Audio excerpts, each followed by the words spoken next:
আমার প্রিয় দেশবাসী, আমার পরিবার, দেশের জন্য প্রাণ বলিদান দিয়েছেন যাঁরা, দেশের স্বাধীনতার জন্য মৃত্যুবরণ করেছেন যাঁরা, সারা জীবন লড়াই করেছেন যাঁরা, ফাঁসির মঞ্চে মৃত্যুর মুখোমুখি দাঁড়িয়েও ভারত মায়ের জয়ধ্বনি দিয়েছিলেন যাঁরা, সেই অগণিত স্বাধীনতার যোদ্ধাদের প্রতি প্রণাম জানানোর শুভ মুহূর্ত আজ। তাঁদের পুণ্যকর্ম স্মরণ করার দিন আজ। আমাদের স্বাধীন দেশে শ্বাস নিতে পারার সৌভাগ্য হয়েছে তাঁদেরই জন্য। এই দেশ তাঁদের রণভূমি। সেই সকল মহাপুরুষদের প্রতি আমি সশ্রদ্ধ প্রণাম জানাই। আমার প্রিয় দেশবাসী, আপনাদের মতো মহানুভবীরা আজ রাষ্ট্র রক্ষা আর রাষ্ট্র নির্মাণের জন্য সম্পূর্ণ নিষ্ঠার সঙ্গে, সম্পূর্ণ প্রতিরোধের সঙ্গে দেশের রক্ষাও করছেন, আর দেশকে এক নতুন উচ্চতায় নিয়ে যাওয়ার জন্য প্রয়াসও করছেন। আমাদের কৃষক, আমাদের সেনা, জওয়ান, আমাদের নবীন প্রজন্মের উদ্যোগ, আমাদের মা বোনেদের যোগদান, নানা সমস্যার মাঝেও দলিত, পীড়িত, শোষিত, বঞ্চিত মানুষদের স্বতন্ত্রতার প্রতি নিষ্ঠা, লোকতন্ত্রের প্রতি তাঁদের শ্রদ্ধা, এই সম্পূর্ণ বিশ্বের জন্য প্রেরণাদায়ক ঘটনা হয়ে উঠেছে। আমি আজ এমন সকলকে আন্তরিক প্রণাম জানাই। প্রিয় দেশবাসী, এবছর এবং বিগত কয়েক বছর ধরে প্রাকৃতিক দুর্যোগের কারণে আমাদের দুশ্চিন্তা বেড়েই চলেছে। অনেক মানুষ প্রাকৃতিক বিপর্যয়ের কারণে পরিবারের অনেককে হারিয়েছেন, সম্পত্তি হারিয়েছেন, দেশের অনেক ক্ষতি হয়েছে। আমি আজ তাঁদের সবার প্রতি আমার সমবেদনা জানাই, আর তাঁদের এই বিশ্বাস দিতে চাই, এই দেশ এই সংকটের সময় তাঁদের পাশেই আছে। আমার প্রিয় দেশবাসী, স্বাধীনতার আগের সেই দিনের কথা স্মরণ করি আসুন। কয়েকশো বছরের পরাধীনতার বিরুদ্ধে যখন তারা বিদ্রোহ করছেন, যুবক, বৃদ্ধ, কৃষক, মহিলা, আদিবাসী সকলেই পরাধীনতার বিরুদ্ধে সংগ্রাম করছেন, অবিরত সংগ্রাম করছেন। ইতিহাস সাক্ষী, 1857 সশস্ত্র সংগ্রামের পূর্বেও আমাদের দেশে এমন অনেক আদিবাসী ক্ষেত্র ছিল যেখানে স্বাধীনতার জন্য যুদ্ধ হয়েছিল। বন্ধুরা, পরাধীনতার এমন দীর্ঘ একটা সময় ছিল যখন অত্যাচারী শাসক দ্বারা ছোট ছোট ঘটনা থামিয়ে দেওয়ার জন্য মানুষের বিরুদ্ধে ঘৃণ্য চক্রান্ত হতো, প্রবল অত্যাচার হতো। তা সত্ত্বেও সেই সময়ের জনসংখ্যার নিরিখে প্রায় 40 কোটি দেশবাসী স্বাধীনতার আগেই সেই শৌর্য দেখিয়েছিলেন, সেই সামর্থ্য দেখিয়েছিলেন, এক স্বপ্ন নিয়ে উঠে দাঁড়িয়েছিলেন, এই সংকল্প নিয়ে এগিয়ে চলেছিলেন, যুদ্ধ করেছিলেন। একটাই স্বর ছিল, বন্দে মাতরম। একটাই স্বপ্ন ছিল, ভারতের স্বাধীনতা। 40 কোটি দেশবাসী এটা করেছিলেন, আর আমাদের গর্ব, আমাদের ধমনীতে তাঁদেরই রক্ত বয়ে চলেছে। আমাদের পূর্বপুরুষেরা মাত্র 40 কোটি ছিলেন। এই 40 কোটি মানুষ পৃথিবীর সবচেয়ে শক্তিশালী শাসককে উপড়ে ফেলে দিয়েছিল, পরাধীনতার শৃঙ্খল ভেঙে দিয়েছিল। আমাদের পূর্বসূরি তাঁরা, তাঁদের রক্ত আমাদের শিরায় উপশিরায় বইছে। সেখানে এখন আমরা তো 140 কোটি। যদি 40 কোটি মানুষ পরাধীনতার শৃঙ্খল ভেঙে দিতে পারেন, যদি 40 কোটি মানুষ স্বাধীনতার স্বপ্ন পূরণ করতে পারেন, তাহলে 140 কোটির দেশ, এই দেশের নাগরিক, আমার 140 কোটি আত্মজন, যদি আমরা সবাই একই সংকল্প নিয়ে এগিয়ে চলি, একই দিশায় এগিয়ে চলি, পায়ে পা মিলিয়ে, কাঁধে কাঁধ মিলিয়ে এগিয়ে চলি, তাহলে প্রতিবন্ধকতা যতই হোক না কেন, অভাবের মাত্রা যতই তীব্র হোক না কেন, যে কোনো পরিস্থিতির বিরুদ্ধে যদি লড়তে হয়, সংশোধনের পথে যদি এগোতে হয়, যত বড় চ্যালেঞ্জই আসুক না কেন, আমরা সেসব অতিক্রম করে সমৃদ্ধশালী ভারত গড়তে পারবই। 2047-এর বিকশিত ভারতের লক্ষ্য আমরা ছুঁতে পারবই। যদি 40 কোটি দেশবাসী আপন পুরুষার্থ, আপন সমর্পণ, আপন ত্যাগ, আপন বলিদান দিয়ে স্বাধীনতা নিয়ে আসতে পারেন, স্বাধীন দেশ গড়তে পারেন, তাহলে 140 কোটি দেশবাসী ওই একই অনুভূতি নিয়ে সমৃদ্ধশালী ভারত বানাতেই পারেন। বন্ধুরা, সে এক সময় ছিল যখন মানুষ দেশের জন্য নিজের জীবন দিতেও প্রতিজ্ঞাবদ্ধ ছিলেন, আর তারপরেই মিলেছিল স্বাধীনতা। আজ দেশের জন্য বাঁচার প্রতিজ্ঞাবদ্ধ হওয়ার দিন, যদি দেশের জন্য প্রাণ দেওয়ার প্রতিজ্ঞা স্বাধীনতা এনে দিতে পারে, তাহলে দেশের জন্য বাঁচার প্রতিজ্ঞা সমৃদ্ধশালী দেশও গড়ে তুলতে পারে। বন্ধুরা, বিকশিত ভারত 2047 এটা শুধুমাত্র ভাষণের কথা নয়, এর পেছনে কঠোর পরিশ্রম করা হচ্ছে, দেশের কোটি কোটি মানুষের পরামর্শ নেওয়া হচ্ছে। আমরা দেশবাসীর কাছে তাঁদের পরামর্শ চেয়েছি এবং আমি আনন্দিত যে দেশের কোটি কোটি মানুষ বিকশিত ভারত 2047-এর জন্য অগণিত পরামর্শ দিয়েছেন। প্রত্যেক দেশবাসীর স্বপ্ন প্রতিফলিত হচ্ছে, প্রত্যেক দেশবাসীর সংকল্প তাতে প্রতিবিম্বিত হচ্ছে। তা সে যুব হন, প্রবীণ হন, গ্রামবাসী হন, শহরবাসী হন, কৃষক হন, কর্মী হন, দলিত হন, আদিবাসী হন, পাহাড়বাসী হন, জঙ্গলবাসী হন, শহুরে মানুষ হন, প্রত্যেকে 2047-এ যখন দেশ স্বাধীনতার 100 বছর উদযাপন করবে, ততদিন বিকশিত ভারতের জন্য অমূল্য পরামর্শ দিয়েছেন। আমি যখন সেই পরামর্শগুলো দেখতাম, আমার মন প্রসন্ন হয়ে উঠত। তাঁরা কি লিখেছেন? কিছু মানুষ ভারতকে বিশ্বের ইস্পাত রাজধানী হওয়ার পরামর্শ আমাদের সামনে তুলে ধরলেন। কিছু মানুষ 2047 বিকশিত ভারতের জন্য এই দেশকে ম্যানুফ্যাকচারিং এর গ্লোবাল হাব বানানোর প্রস্তাবও দিলেন। কিছু মানুষ ভারতের বিশ্ববিদ্যালয়গুলো যাতে গ্লোবাল হয় তার পরামর্শ দিলেন। কিছু মানুষ এও বললেন যে স্বাধীনতার এতগুলো বছর পেরিয়ে আমাদের মিডিয়াও কি গ্লোবাল হওয়া উচিত নয়? কিছু মানুষ এও বললেন যে আমাদের দক্ষ যুব সম্প্রদায় বিশ্বের প্রথম পছন্দ হওয়া উচিত। কিছু মানুষ পরামর্শ দিলেন যে ভারতকে জীবনের প্রতিটি ক্ষেত্রে অতি শীঘ্রই আত্মনির্ভর হতে হবে। কিছু মানুষ বললেন যে আমাদের কৃষকরা যে মোটা ধান চাষ করেন, যাকে আমরা শ্রীঅন্ন বলি, সেই সুপার ফুডকে বিশ্বের সব ডাইনিং টেবিলে পৌঁছে দিতে হবে। আমাদের বিশ্বের পুষ্টিকেও বলীয়ান করতে হবে এবং ভারতের ছোট কৃষকদের অবস্থাও মজবুত করতে হবে। বহু মানুষ এও পরামর্শ দিলেন যে দেশে স্থানীয় স্ব-সরকার থেকে শুরু করে অনেক ছোট একক আছে, এদের প্রত্যেকের মধ্যে শাসন ব্যবস্থায় সংস্কার প্রয়োজন। বহু মানুষ ন্যায় ব্যবস্থায় যে দীর্ঘসূত্রিতা হয় সে ব্যাপারে তাঁদের উদ্বেগ প্রকাশ করেছেন এবং এও বলেছেন যে এদেশে ন্যায় ব্যবস্থার সংস্কারের আশু প্রয়োজন আছে। কিছু মানুষ লিখেছেন যে সময়ের এটাই দাবি যে বিভিন্ন জায়গায় গ্রিনফিল্ড সিটি তৈরি করা হোক। অনেকে এই বেড়ে চলা প্রাকৃতিক দুর্যোগ ঠেকাতে প্রশাসনের ক্যাপাসিটি বিল্ডিং বাড়ানোর উপর জোর দিলেন। বহু মানুষ এও স্বপ্ন দেখেছেন যে অন্তরিক্ষে ভারতের একটা স্পেস স্টেশন যত দ্রুত সম্ভব হওয়া উচিত। অনেকে এও বললেন যে বিশ্ব যেখানে হোলিস্টিক হেলথ কেয়ারের উপর জোর দিচ্ছে, তখন ভারতের নিজের পারম্পরিক ঔষধিকে ওয়েলনেস হাব রূপে বিকশিত করতে হবে। অনেকে বলছেন যে আর বিলম্ব নয়, অতি শীঘ্রই ভারতকে বিশ্বের তৃতীয় সর্ববৃহৎ অর্থনীতি হয়ে উঠতে হবে। বন্ধুরা, এই সব যা আমি পড়লাম তা আমার দেশবাসীর দেওয়া পরামর্শ। আমাদের দেশের সাধারণ নাগরিক এই পরামর্শ দিয়েছেন।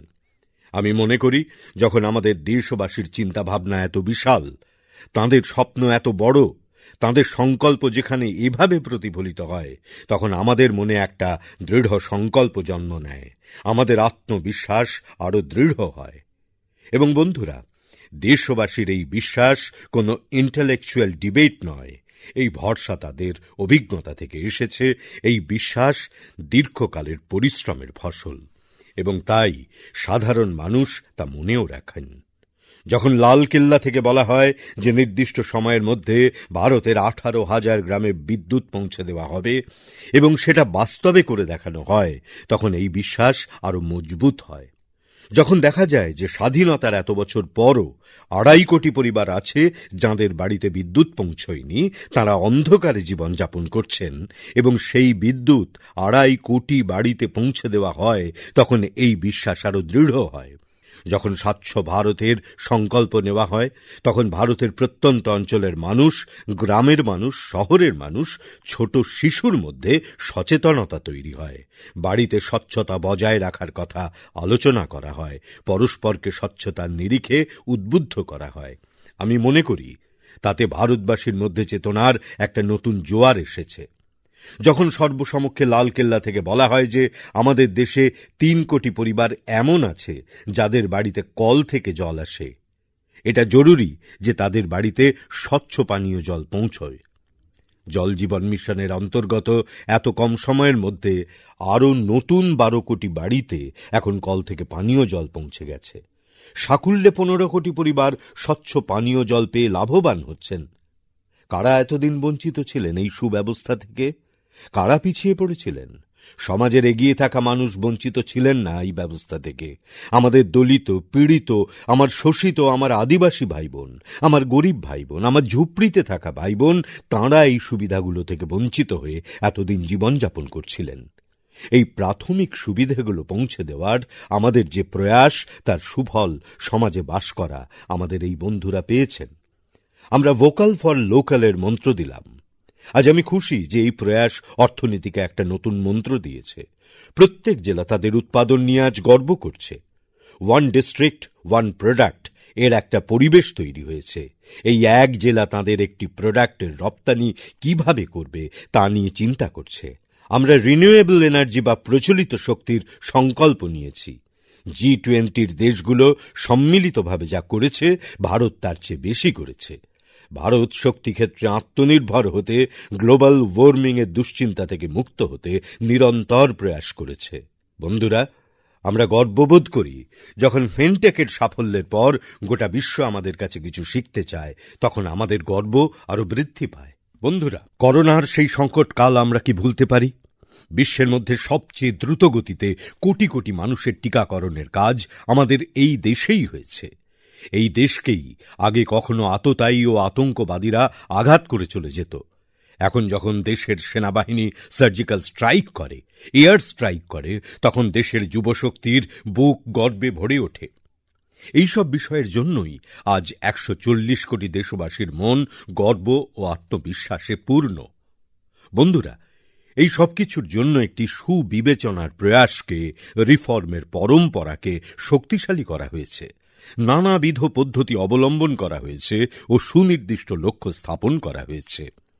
আর যখন রাজনৈতিক নেতৃত্বের সংকল্পের উপর বিশ্বাস থাকে, যখন সরকারি মেশিনারি তাকে বাস্তবায়িত করার জন্য সমস্ত সামর্থ্য নিয়ে কাজ করে, যখন দেশের প্রতিটি নাগরিক সেই স্বপ্নকে সফল করার জন্য গণ অংশগ্রহণ ও জন আন্দোলন গড়ে তোলে, তখন নিশ্চিতভাবেই সাফল্য আমাদের করায়ত্ত হয়। আমার প্রিয় দেশবাসী, স্বাধীনতার পর আমাদের দেশ কোন পরিস্থিতির মধ্যে দিয়ে গিয়েছিল তা আমরা যেন না ভুলি। যা হচ্ছে হোক, যেমন চলছে চলুক, আমরা পরিশ্রম করে কি করব, আগামী প্রজন্ম যা দেখার দেখবে, আমরা সুযোগ পেয়েছি আনন্দ ফুর্তি করে নিই। নতুন কোনো কিছু করতে গেলে যদি কেউ অসন্তুষ্ট হয়, জানি না কেন দেশে এমন এক স্ট্যাটাস কোর পরিবেশ তৈরি হয়েছিল। মানুষও হতোদ্যম হয়ে বলতো, ছাড়ো, আর কিছু হওয়ার নয়। আমাদের এই মানসিকতাকে পাল্টাতে হয়েছে। আমরা আত্মবিশ্বাসী ছিলাম এবং সেই লক্ষ্যে নিরন্তর প্রয়াস চালিয়েছি। কোনো কোনো মানুষ বলতেন, আরে ভাই, আগামী প্রজন্মের জন্য কাজ আমরা এখন করব কেন? আমরা তো এখনকারটা শুধু দেখব। কিন্তু দেশের জনসাধারণ তা চাননি। তারা পরিবর্তন চাইছিলেন। পরিবর্তনের তীব্র আকাঙ্ক্ষা তাদের মধ্যে ছিল, কিন্তু তাদের স্বপ্নকে, তাদের আশা আকাঙ্ক্ষাকে কেউ বাস্তবায়িত করার চেষ্টা করেননি। তার ফলে তারা দুঃখ কষ্ট সহ্য করে গিয়েছেন। তারা রিফর্মের প্রতীক্ষা করে গিয়েছেন। আমাদের উপর দায়িত্বভার অর্পিত হয়েছিল এবং আমরা বৃহদাকারে সংস্কার সাধন করেছি। দরিদ্র, মধ্যবিত্ত, প্রান্তিক মানুষ ও যুব সমাজের স্বপ্ন, সংকল্প, আশা আকাঙ্ক্ষাকে সফল করার জন্য, তাদের জীবনে পরিবর্তন আনার জন্য আমরা রিফর্মের পথ বেছে নিয়েছি। আমাদের দেশবাসীদের ভরসা দিতে চাই যে রিফর্মের প্রতি আমাদের যে দায়বদ্ধতা, তা গোলাপি কাগজের সম্পাদকীয়তে সীমাবদ্ধ নয়। তা শুধুমাত্র 4 দিনের বাহবার জন্য নয়। আমাদের রিফর্মের প্রক্রিয়া কোনো বাধ্যবাধকতার জায়গা থেকে নয়, বরং দেশকে শক্তিশালী করার লক্ষ্যে। আজ আমি বলতে পারি, আমাদের রিফর্মের এই পথ উন্নতি বা গ্রোথের ব্লু প্রিন্ট হয়ে উঠেছে। আমাদের এই রিফর্ম, এই গ্রোথ, এই পরিবর্তন শুধু ডিবেট ক্লাব, ইন্টেলেকচুয়াল সোসাইটি বা বিশেষজ্ঞদের চর্চার বিষয় নয়। বন্ধুরা, আমরা রাজনীতি বাধ্য হয়ে করি না। আমরা যা কিছুই করি রাজনীতির গুণ ভাগ হিসেব করে করি না। আমাদের একটাই সংকল্প, নেশন ফার্স্ট, রাষ্ট্রহিতের প্রতি প্রেম। আমার ভারত মহান হবে, এই সংকল্পকে নিয়েই আমরা প্রতি পদক্ষেপ করি। বন্ধুরা, যখন রিফর্মের কথা আসে তখন তা এক দীর্ঘ চর্চার বিষয়। আমি যদি সেই প্রসঙ্গে ঢুকি তাহলে হয়তো ঘন্টার পর ঘন্টা পেরিয়ে যাবে, কিন্তু আমি একটা ছোট্ট উদাহরণ দিতে চাই। ব্যাংকিং এর ক্ষেত্রে যে রিফর্ম হয়েছে, আপনারা ভাবুন ব্যাংকিং ক্ষেত্রে কি অবস্থা ছিল। না বিকাশ হচ্ছিল, না বিস্তার হচ্ছিল, না বিশ্বাস বাড়ছিল। শুধু তাই নয়, আমাদের ব্যাংক সংকটময় পরিস্থিতির মধ্যে দিয়ে যাচ্ছিল। আমরা ব্যাংকিং সেক্টরকে শক্তিশালী করার জন্য অনেক রিফর্ম করেছি, আর আজ তার ফলে বিশ্বের যে কয়েকটি শক্তিশালী ব্যাংক রয়েছে, আমাদের ভারতের ব্যাংক তাদের মধ্যে জায়গা করে নিয়েছে। আর যখন ব্যাংক মজবুত হয়, ফর্মাল ইকোনমিরও শক্তি বাড়ে। যখন ব্যাংক মজবুত হয়, তখন বিশেষ করে মধ্যবিত্ত পরিবারের যে রিকোয়ারমেন্ট তা পূরণ করার সবচেয়ে বড় শক্তি ব্যাংকিং সেক্টরের হয়। যদি তার হোম লোন বা ভেহিকল লোন দরকার হয়, কৃষকের ট্রাক্টর লোন দরকার হয়, তরুণদের স্টার্ট আপের জন্য লোন দরকার, যুবক যুবতীদের শিক্ষার জন্য এডুকেশন লোন বা বিদেশ যাওয়ার জন্য লোন দরকার হয়, এই সব কিছু সম্ভব হয়ে ওঠে। আমি তো এটা ভেবে খুব আনন্দিত যে আমার পশুপালক বা মৎস্যপালক ভাই বোনেরাও আজ ব্যাংককে কুর্নিশ জানাচ্ছে। আমি আনন্দিত যে রাস্তায় জিনিসপত্র বিক্রেতা আমার লক্ষ লক্ষ ভাই বোন আজ ব্যাংকের সঙ্গে যুক্ত হয়ে নতুন উচ্চতায় পৌঁছেছেন এবং অগ্রগতির লক্ষ্যে অংশীদার হচ্ছেন। আমাদের এমএসএমই তথা ক্ষুদ্র উদ্যোগগুলির জন্য তো ব্যাংক সবচেয়ে বড় সহায়ক হয়ে উঠেছে। নিজেদের উন্নতির জন্য তাদের নিয়মিত অর্থের প্রয়োজন হয়, সেই কাজ আমাদের শক্তিশালী ব্যাংকের জন্য সম্ভব হয়েছে। বন্ধুরা, আমরা স্বাধীনতা তো পেয়েছিলাম, কিন্তু তার পরবর্তী পরিস্থিতি ছিল দুর্ভাগ্যজনক। সরকারের কাছে হাত জোড় করে চেয়ে যাও, কারো সুপারিশ জোগাড় করার চেষ্টা করো, এমন সংস্কৃতি তৈরি হয়েছিল। আজ আমরা প্রশাসনের সেই পদ্ধতিকে বদলেছি। আজ সরকার নিজেই সুবিধাভোগীদের কাছে যায়। আজ সরকার নিজেই তাদের ঘরে গ্যাসের উনুন পৌঁছে দেয়, জল পৌঁছে দেয়, বিদ্যুৎ পৌঁছে দেয়। আজ সরকার নিজেই তাকে আর্থিক সহযোগিতা করে, অগ্রগতির নতুন মাত্রাকে ছুঁতে উৎসাহিত করে। আজ সরকার নিজেই দেশের যুবশক্তির স্কিল ডেভেলপমেন্টের জন্য পদক্ষেপ নেয়। বন্ধুরা, বৃহদাকারের রিফর্মের জন্য সরকার প্রতিজ্ঞাবদ্ধ, আর আমরা এই মাধ্যমেই দেশে প্রগতির পথকে প্রশস্ত করব। বন্ধুরা, দেশে নতুন নতুন ব্যবস্থা তৈরি হচ্ছে। দেশকে অগ্রগতির পথে নিয়ে যাওয়ার জন্য অনেক নতুন নীতি ও পলিসি নিরন্তর তৈরি করা হচ্ছে, এবং নতুন সিস্টেমের ওপর দেশের ভরসাও প্রতিনিয়ত বৃদ্ধি পাচ্ছে। আজ একজন ২০-২৫ বছরের যুবক ১০-১৫ বছর আগে ১২-১৩ বছরের ছিল, সে তার চোখের সামনে এই পরিবর্তন দেখেছে। ১০ বছরের মধ্যে তার স্বপ্ন বাস্তবায়িত হয়েছে এবং তার আত্মবিশ্বাস এক নতুন চেতনায় উদ্বুদ্ধ হয়েছে। আর এটাই দেশের এক নতুন সামর্থ্য হিসাবে প্রতিভাত হচ্ছে। আজ সারা বিশ্ব জুড়ে ভারতের গুরুত্ব বেড়েছে, ভারতকে দেখার এক যুবদের জন্য বহু সম্ভাবনার দরজা খুলে গেছে। উপার্জনের অসংখ্য সুযোগ তৈরি হয়েছে। স্বাধীনতার এত বছর পরেও যা সম্ভব ছিল না, তা আজ সবার দরজায় কড়া নাড়ছে। সুযোগ সুবিধা বেড়েছে, নতুন সুযোগ তৈরি হচ্ছে। আমার দেশের যুবরা আর আস্তে আস্তে চলায় বিশ্বাসী নয়। আমার দেশের যুবরা আর ইনক্রিমেন্টাল প্রগতিতে বিশ্বাসী নয়। তারা চায় এবার লম্বা লাফ দিতে। তারা এখন এক লাফে নতুন লক্ষ্য ছুঁয়ে নেওয়ার মুডে। আমি বলতে চাই, এটা ভারতের জন্য গোল্ডেন এরা। বিশ্ব পরিস্থিতির সঙ্গে তুলনা করলেও দেখবেন এটা গোল্ডেন এরা। এ আমাদের স্বর্ণযুগ। আমার প্রিয় দেশবাসী, এই সুযোগ হারালে চলবে না। আর এই সুযোগটাই কাজে লাগিয়ে নিজেদের স্বপ্ন ও সংকল্প নিয়ে আমরা এগিয়ে গেলে বহু প্রতীক্ষিত স্বর্ণিম ভারত এবং বিকশিত ভারত ২০৪৭ লক্ষ্য আমরা পূরণ করবই করব। বহু যুগের শেকল ভেঙে আমরা বের হতে পেরেছি। এখন tourism, MSME, education, health sector, transport, কৃষিকাজের মতো প্রত্যেকটা সেক্টরে একটা নতুন আধুনিক সিস্টেম তৈরি হচ্ছে। সারা বিশ্বের বেস্ট প্র্যাকটিসগুলোকে সঙ্গে নিয়ে আমাদের দেশের পরিস্থিতি অনুযায়ী আমরা আরো আগে অগ্রসর হওয়ার চেষ্টা করছি। প্রত্যেকটা সেক্টরে আধুনিকতার প্রয়োজন আছে, নবীকরণের প্রয়োজন আছে, টেকনোলজিকে যুক্ত করার প্রয়োজন রয়েছে। প্রত্যেকটা সেক্টরে আমাদের নতুন নীতির জন্য সব ক্ষেত্রে একটা নতুন সাপোর্ট মিলছে, একটা নতুন শক্তি সঞ্চারিত হচ্ছে। আমাদের সমস্ত প্রতিবন্ধকতা দূর করে, সমস্ত বাধা বিপত্তি দূর করে পুরো সামর্থ্য নিয়ে এগিয়ে চলব, বিকশিত হব, স্বপ্ন পূরণ করব, সাফল্যকে কাছ থেকে দেখব ও অর্জন করব। এই লক্ষ্যেই আমাদের এগিয়ে যেতে হবে। আপনারাই দেখুন কত বড় পরিবর্তন হচ্ছে। আমি একদম ভূমিস্তরের কথাই বলি।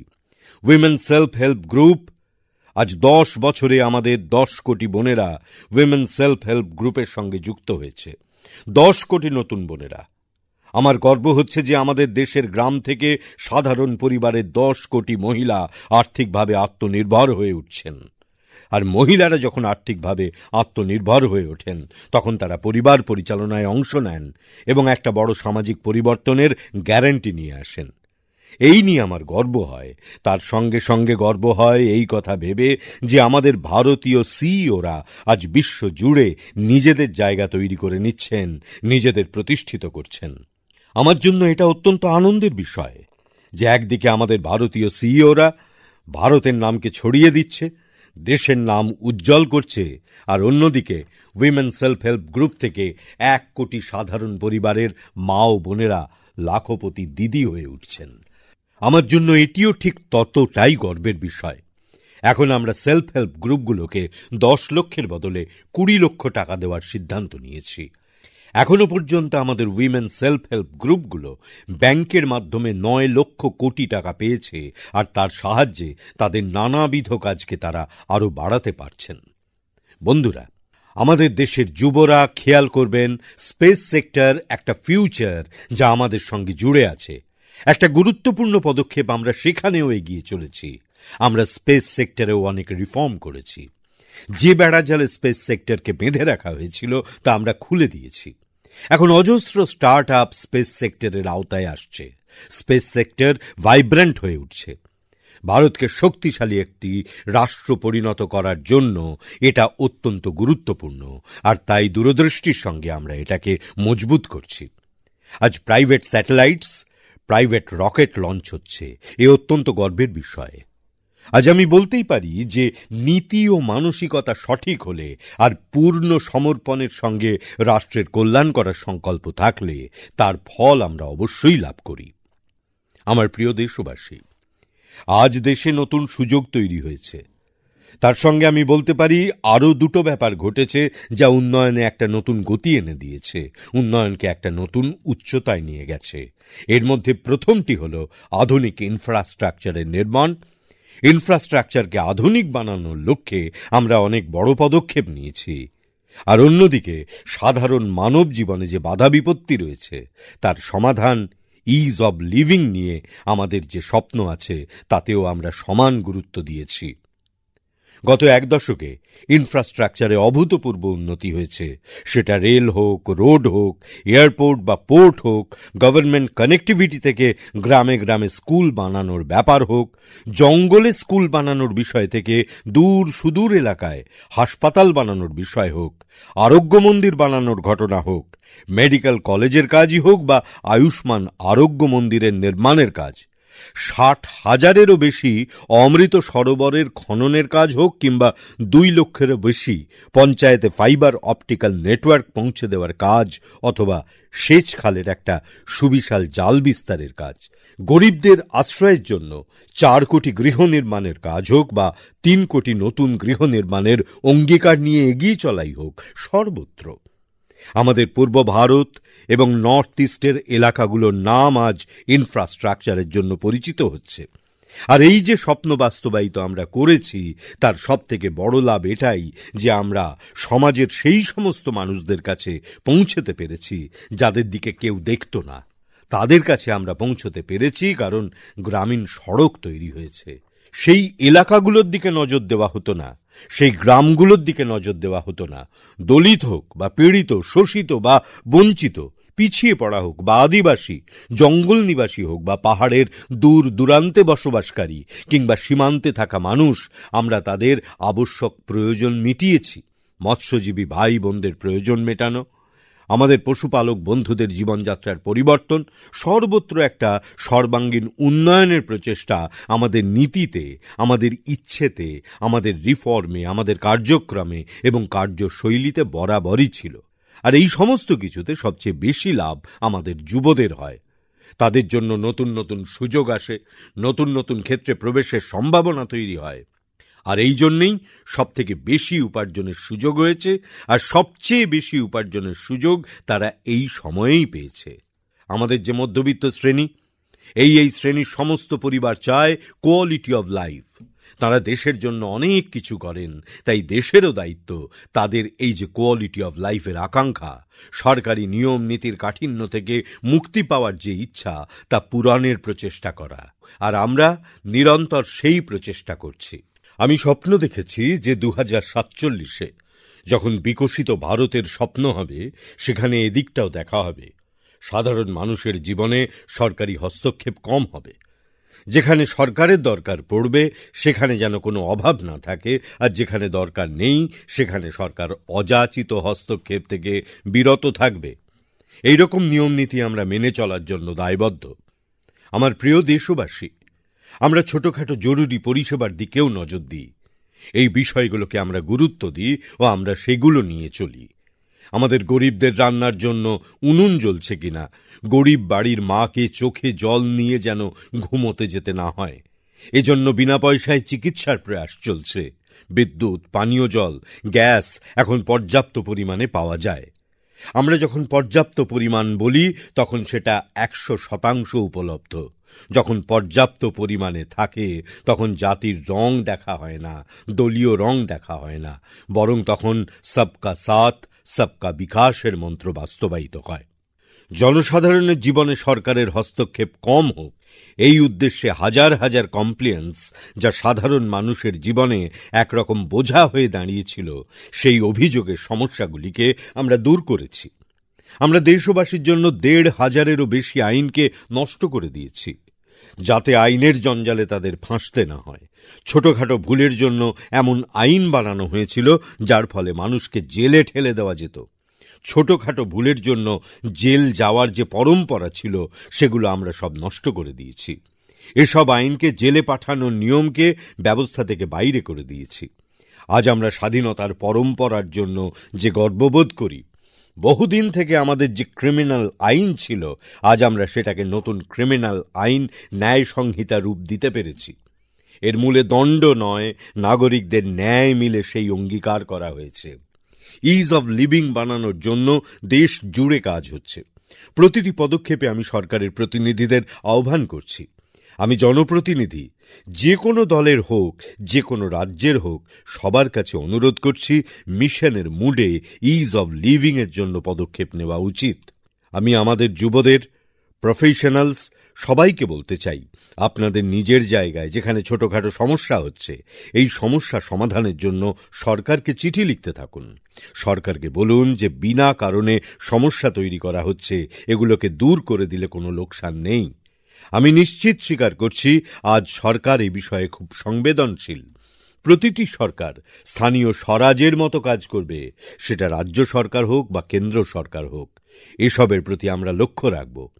গভর্নেন্স রিফর্মসের জন্য বিকশিত ভারত 2047-এর স্বপ্নের জন্য আমাদের সর্বশক্তি দিয়ে এগিয়ে চলতে হবে, যাতে সাধারণ মানুষের জীবনে সুযোগই সুযোগ আসে, কোনো বাধা না থাকে। নাগরিকরা হলেন ডিগনিটি অফ সিটিজেন, তারা যেন জীবনে যথাযথ সম্মান পায়। কাউকে এরকম বলার সুযোগ যেন না আসে যে এটা আমার পাওনা ছিল কিন্তু আমি পেলাম না। কাউকে তার পাওনা যেন খুঁজতে না হয়। সরকারের ডেলিভারি সিস্টেমকে আরো মজবুত করতে হবে। আপনারা দেখুন, দেশে যখন রিফর্মের কথা বলি, আজ দেশে প্রায় 3 লাখ সংস্থা কাজ করছে। সেটা পঞ্চায়েত হোক, নগর পঞ্চায়েত হোক, নগরপালিকা হোক, মহানগরপালিকা হোক, ইউনিয়ন টেরিটরি হোক, রাজ্য হোক, জেলা হোক, ছোটখাটো প্রায় 3 লাখ সংস্থা রয়েছে।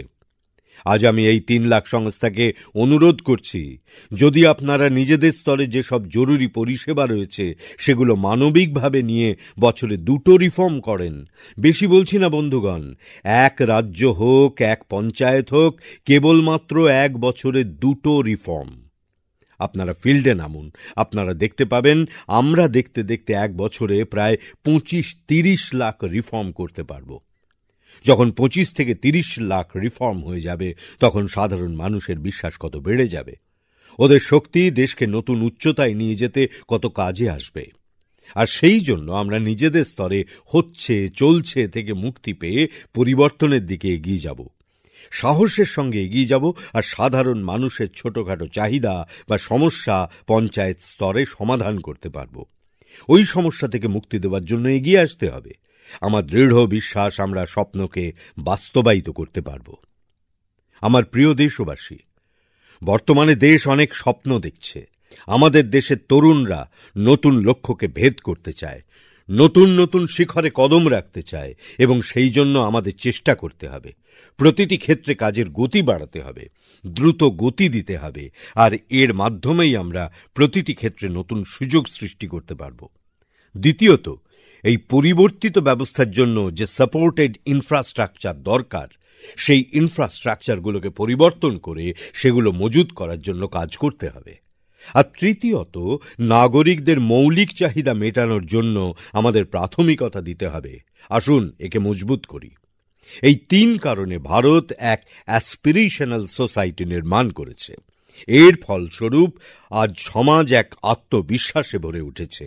আমাদের দেশবাসীর আকাঙ্ক্ষা, চাহিদা, আমাদের তরুণদের শক্তি, দেশের ক্ষমতার সঙ্গে জুড়ে আমরা আরো এগিয়ে যাওয়ার চেষ্টা করছি। আমার বিশ্বাস, রোজগার আর স্বরোজগার এক নতুন রেকর্ড স্থাপন করবে। এক নতুন রেকর্ডের উদ্দেশ্যে আমরা কাজ করে চলেছি। প্রত্যেক ব্যক্তির রোজগার দ্বিগুণ করার লক্ষ্যে আমরা সফল হয়েছি। গ্লোবাল গ্রোথে ভারতের যোগদান বেড়েছে। ভারতের রপ্তানি লাগাতার বাড়ছে। বিদেশি মুদ্রা ভান্ডার লাগাতার বেড়ে যাচ্ছে, আগের থেকে দ্বিগুণ হয়েছে। বিশ্বের সংস্থাগুলোর ভারতের প্রতি ভরসা বেড়েছে।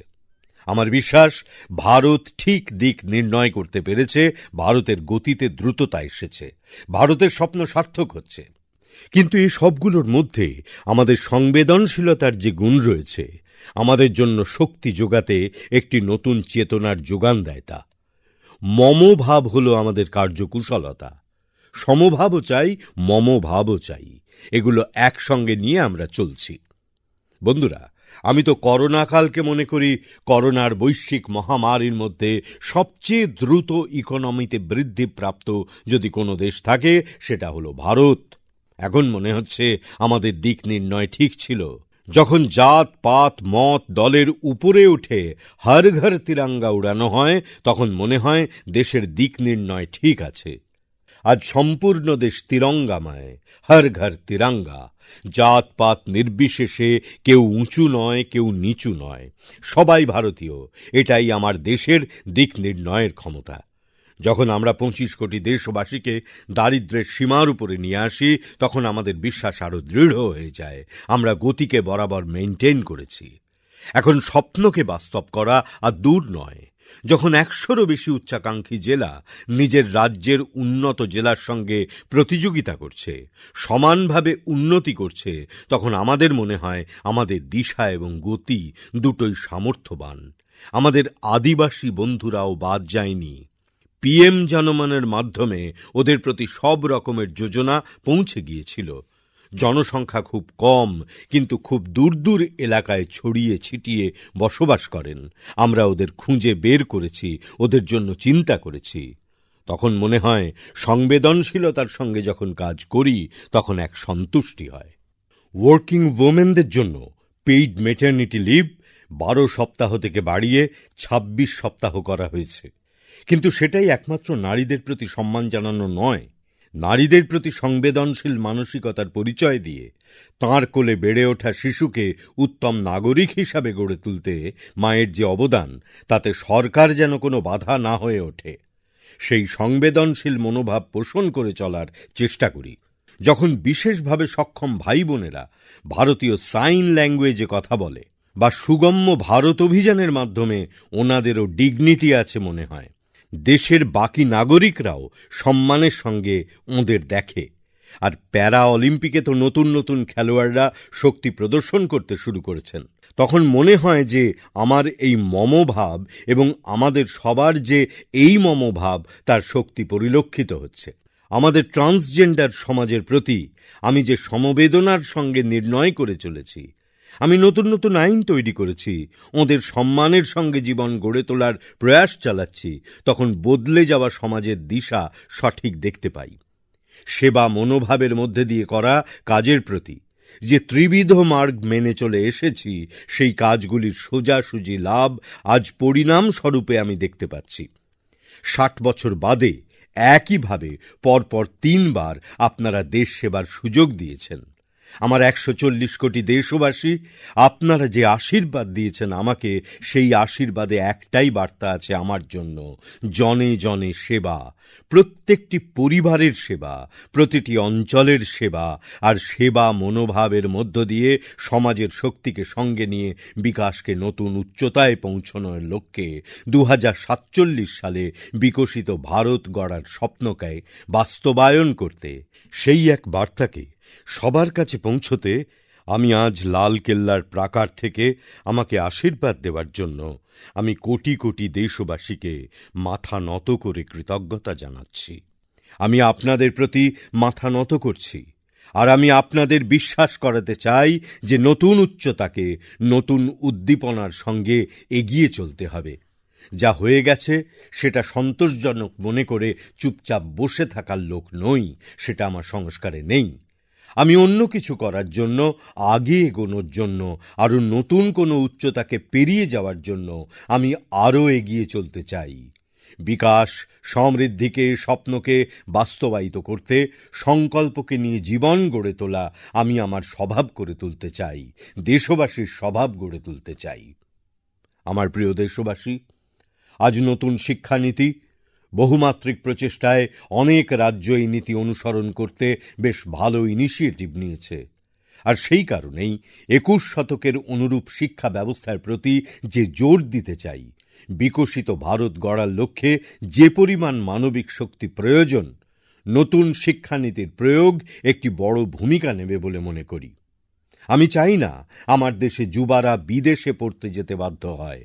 মধ্যবিত্ত পরিবারের লক্ষ কোটি টাকা বাচ্চাদের বিদেশে উচ্চশিক্ষার জন্য যেন ব্যয় করতে না হয়। আমি এই দেশে এমন শিক্ষা ব্যবস্থা নিয়ে আসতে চাই যে আমার দেশের যুবাদের যেন দেশের বাইরে না যেতে হয়। আমাদের দেশের মধ্যবিত্ত পরিবারগুলিকে যেন লক্ষ কোটি টাকা খরচা না করতে হয়। শুধু এমনটাই নয়, এমন প্রতিষ্ঠান নির্মাণ করা হোক যাতে বাইরের থেকে ছাত্ররা এই দেশে পড়তে আসে। এই কয়েকদিন আগেই বিহারের গৌরবময় ইতিহাস পুনরুজ্জীবিত করা হয়েছে। নালন্দা ইউনিভার্সিটিটি পুনর্নির্মাণ করা হয়েছে। পুনরায় নালন্দা ইউনিভার্সিটি কাজ শুরু করেছে। কিন্তু শিক্ষাক্ষেত্রে আবার একবার সেই অতীতের নালন্দা স্পিরিট জাগাতে হবে। সেই নালন্দা স্পিরিটকে অনুভব করতে হবে। সেই নালন্দা স্পিরিটকে ভরসা করে বিশ্বাসের সঙ্গে বিশ্বের জ্ঞান ঐতিহ্যকে নতুন চেতনা প্রদানের দায়িত্ব পালন করতে হবে। আমার সম্পূর্ণ বিশ্বাস আছে যে নতুন শিক্ষানীতি মাতৃভাষার উপর জোর দিয়েছে। আমি প্রতিটি রাজ্য সরকারদের বলবো, আমি দেশের প্রতিটি প্রতিষ্ঠানকে বলবো যে ভাষার জন্য আমাদের দেশের ট্যালেন্ট যেন কোনো বাধার সম্মুখীন না হয়। ভাষা অবরুদ্ধ করলে চলবে না। মাতৃভাষার মাধ্যমে আমাদের দেশে গরিব মার সন্তানকেও নিজের স্বপ্ন পূরণের শক্তি দেয়। আর সেই কারণেই মাতৃভাষাতে পড়াশুনো, জীবনে মাতৃভাষার স্থান, পরিবারে মাতৃভাষার স্থান, এগুলির ওপর আরো জোর দিতে হবে। আমার প্রিয় দেশবাসী, আজ যে প্রকার পরিবর্তন সারা বিশ্বে দেখা যাচ্ছে, সেই অনুযায়ী স্কিলের গুরুত্ব খুব বেড়ে গেছে। আর আমি স্কিলকে এক নতুন শক্তি দিতে চাই। আমি ইন্ডাস্ট্রি 4.0 কে মাথায় রেখে স্কিল ডেভেলপমেন্ট চাই। জীবনের সব ক্ষেত্রে এগ্রিকালচার সেক্টরে ক্যাপাসিটি বিল্ড আপ করার জন্য স্কিল ডেভেলপমেন্ট চাই। আমি তো সাফাই কাজের ক্ষেত্রেও এক নতুন স্কিল ডেভেলপমেন্টে জোর দিতে চাই। আর আমি তো এইবার স্কিল ইন্ডিয়া প্রোগ্রামকে আরো ব্যাপকতার সঙ্গে শুরু করতে চাই। বাজেটেও তা লক্ষণীয়। এইবারে বাজেটে ইন্টার্নশিপের উপর জোর দিয়েছি, যাতে আমাদের দেশের যুবারা এক নতুন এক্সপিরিয়েন্স অর্জন করে। ক্যাপাসিটি বিল্ডিং হোক, যাতে বাজারে ওদের শক্তি বুঝতে পারা যায়। সেইভাবে স্কিল যুবা তৈরি করতে চাই। আর বন্ধুরা, বিশ্বের পরিস্থিতি লক্ষ্য করে আমি পরিষ্কার দেখতে পাচ্ছি, ভারতে স্কিল যুবা, আমাদের স্কিলফুল যে যুবারা আছেন, গ্লোবাল জব মার্কেটে নিজের চমক দেখাবে। আমি সেই দিনের স্বপ্ন পূরণের লক্ষ্যে এগিয়ে চলেছি। বন্ধুরা, বিশ্বে যে দ্রুততার সঙ্গে পরিবর্তন হচ্ছে, জীবনের সব ক্ষেত্রেই সায়েন্স এবং টেকনোলজির গুরুত্ব অপরিসীম হয়ে উঠছে। আমাদের সায়েন্সকে আরও এগোতে হবে। আর আমি দেখেছি, চন্দ্রযান সাফল্যের পর আমাদের স্কুল কলেজে সায়েন্স এবং টেকনোলজির প্রতি নতুন করে জানার আগ্রহ বেড়েছে। সেই জন্য আমাদের শিক্ষা প্রতিষ্ঠানগুলিকে এই যে নতুন এক মনোভাবের সৃষ্টি হয়েছে, তা নার্চার করার জন্য এগিয়ে আসতে হবে। ভারত সরকারও রিসার্চের জন্য সাপোর্ট বাড়িয়ে দিয়েছে। আমরা যতটা সম্ভব চেঞ্জ আনার চেষ্টা করছি। ন্যাশনাল রিসার্চ ফাউন্ডেশন বানিয়ে মজবুত আইনি পরিবেশে স্থায়ী বিকশিত ব্যবস্থা গড়ে তোলা হয়েছে, যাতে রিসার্চের ক্ষেত্রে নিরন্তর সহায়তা পাওয়া যায়। ন্যাশনাল রিসার্চ ফাউন্ডেশন এই কাজটি দেখবে।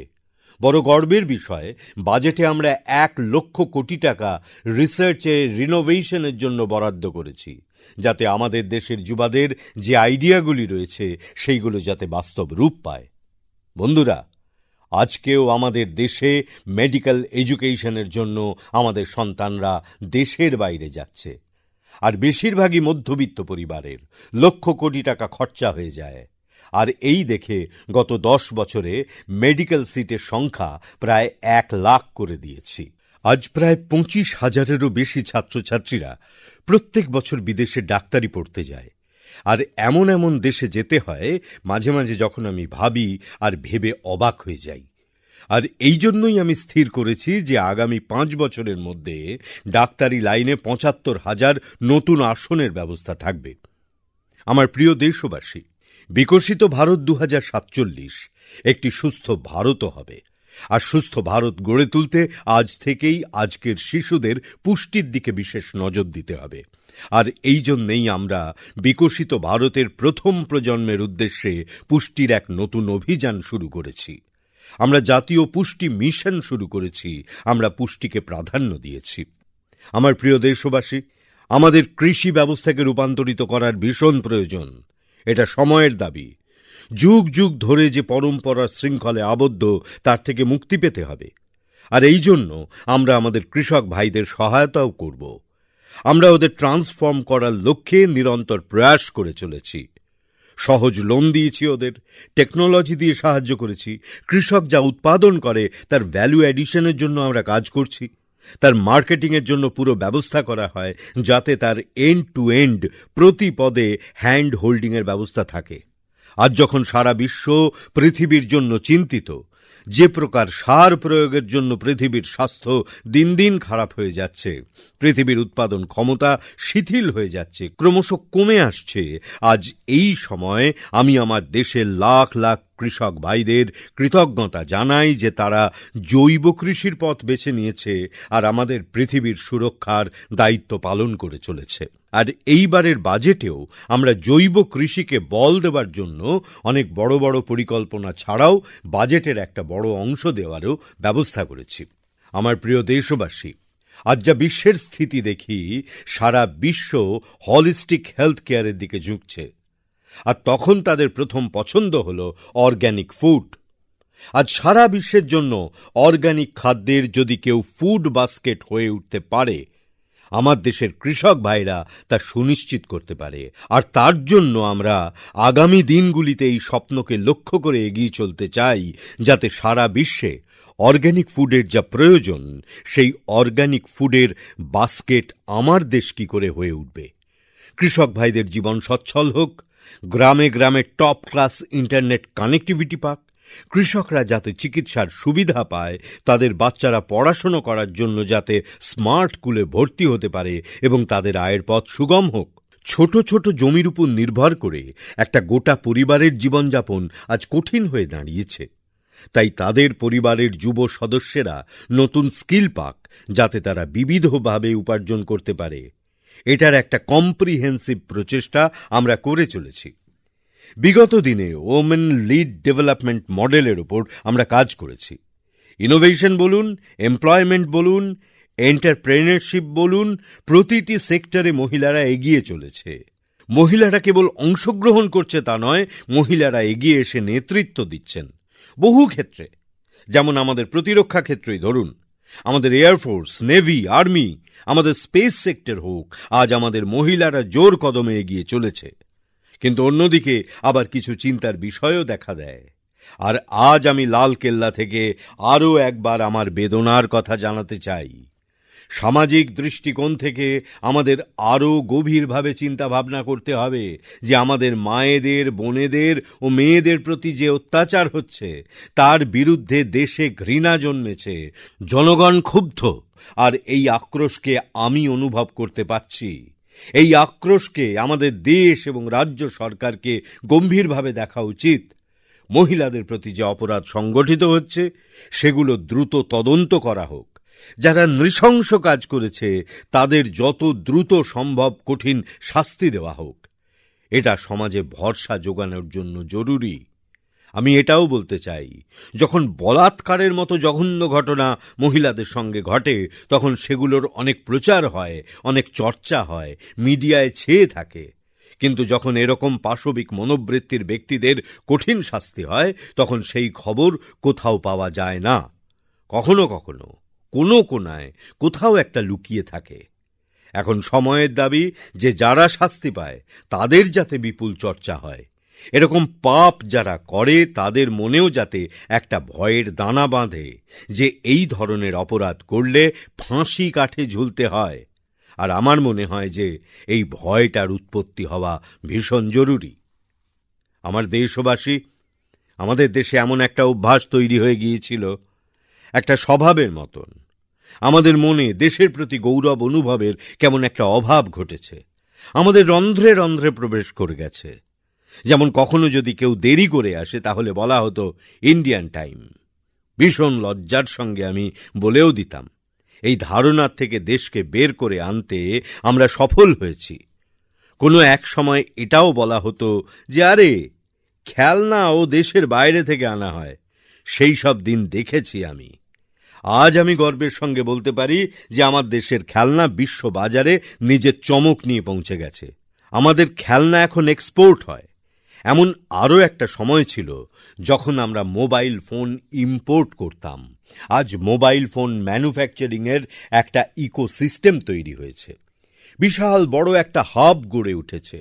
এখন মোবাইল ফোন আমরা সারা বিশ্বে এক্সপোর্ট করতে আরম্ভ করেছি। এটাই ভারতের শক্তি। বন্ধুগণ, ভবিষ্যতের সঙ্গে সেমিকন্ডাক্টর জড়িয়ে থাকবে। আধুনিক টেকনোলজি যুক্ত আছে, এআই যুক্ত আছে। আমরা সেমিকন্ডাক্টর মিশনের উপর কাজ শুরু করেছি। প্রতিটি উপকরণে মেড ইন ইন্ডিয়া চিপ হোক। কেন এই স্বপ্ন আমার দেশের যুবকরা দেখবে না?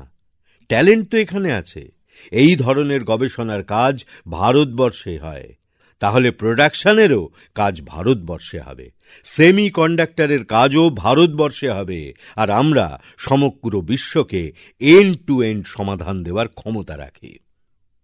বন্ধুগণ, আমরা এমন একটা সময় দেখেছি যখন 2Gর জন্য আমাদের কত লড়াই করতে হয়েছে। আজ প্রতিটি উপকরণে আমরা দেখতে পাচ্ছি যে আমরা জোর কদমে এগিয়ে চলেছি। যে তীব্র গতিতে সারা দেশের রোল আউট হয়েছে, ভারতবর্ষের প্রায় প্রতিটি ক্ষেত্রে 5G পৌঁছে গেছে। আর সারা বিশ্বে দ্রুত গতিতে 5G পৌঁছানোর কার্যে আমরা এগিয়ে রয়েছি। আর বন্ধুরা, আমরা কিন্তু থেমে থাকব না।